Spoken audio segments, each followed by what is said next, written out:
The study tips for NEET 2027 approaching physics. Okay. First of all formula sheets, this are very important. Like every chapters का तुम्हारे पास अलग अलग formula sheets होना चाहिए. Then theory, theory तुम live classes से कर सकती है या फिर क्लास नोट्स अगर तुम लोगों के पास है तो.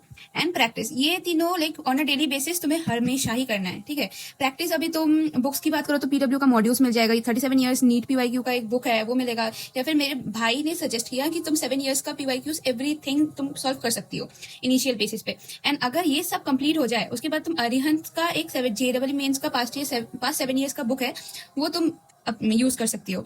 So that also I mention. फिर अगर मैं बोलूँ फिजिक्स के लिए, ये मेरे को MR सर ने दिया था. ठीक है.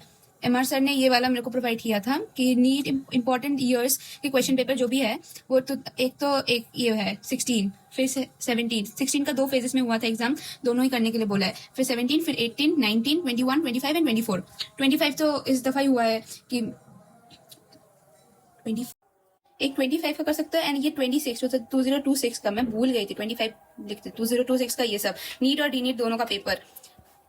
फिर everyday approach of a student, इसमें थ्योरी, पहला तो थ्योरी हम लोगों को क्लास का नोट्स जो भी है वो रिवाइज करना है. फिर फॉर्मूला शीट्स जो है, फॉर्मूला शीट्स अभी से अगर तुम्हारे पास प्रिपेयर्ड होंगे ना तो you can solve any questions. Right, अभी ना कर पाओ बट इनिशियल बेसिस में तो थोड़ा टाइम लगेगा फिजिक्स में अप्रोच करने के लिए, मेरे को भी लग ही रहा है. तो फॉर्मूला शीट्स बहुत इंपॉर्टेंट. फॉर्मूलाज अगर लाइक तुम्हारे पास पूरे फॉर्मूलाज हो गए कि तुम्हें याद है सारे फॉर्मूलाज, तो तुम्हें टाइम नहीं लगेगा सॉल्व करने के लिए. सो क्विक अगर सॉल्व करना चाहते हो तो you have to have this formula sheets quick करने. तो 1 घंटा इसमें जाएगा. ठीक है. 1 घंटा थ्योरी और फॉर्मूला शीट्स रिवाइज करने में जाएगा. पीवाईक्यूज हम आधे घंटे कर सकते हैं इनिशियल बेसिस पे. ये मेरे भाई ने मेरे को सजेस्ट किया. He got in JEE mains, उसने क्लियर किया था, उसको NIT शिलचर मिला है. उसने मेरे को बताया कि तुम ऐसा एक पहले से अप्रोच कर सकते हो so that you can at least like physics में तुम्हारा एक पकड़ाव आ सकता है इन सबको सॉल्व करने के बाद. तो इनिशियल बेसिस पे अगर तुम 1.5 घंटे दे रहे हो तो इट्स ओके.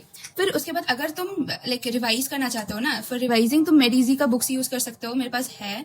एंड तुम्हारे पास अगर क्लास के नोट्स है या फिर तुम्हारे पहले लाइक प्रीवियस क्लासेस के नोट्स अगर है या फिर तुम्हारे पास शॉर्ट्स नोट्स है तो उससे तुम रिवाइज कर सकते हो. एंड वीकली, मेरे हिसाब से वीकली अगर तुम 2 घंटे सिर्फ एक दिन लाइक संडेज बैठ जाओ या फिर सैटरडेज बैठ जाओ, 2 घंटे तुम फिजिक्स का कोई भी एक मतलब यहाँ से, ठीक है, यहाँ से कोई भी एक पेपर उठा लो and you try to solve. या फिर कोई एक मॉड्यूल उठा लो, एक चैप्टर 2 घंटे में मेरे को सॉल्व करना है सारे क्वेश्चन. इसका एक टाइमर लगा लगा कर अगर करोगे तो तुम्हारा एक वो हो जाएगा, क्या बोलते हैं, टाइमली तुम्हारा खत्म होने लगेगा. तो मैं ये चीज लाइक 1 महीने पढ़ने के बाद इतना तो मुझे समझ आया है, कुछ मेरे भाई ने भी मेरे को बताया है. एंड बाकी मुझे ऐसा लग रहा है कि मुझे ऐसे सॉल्व करना चाहिए.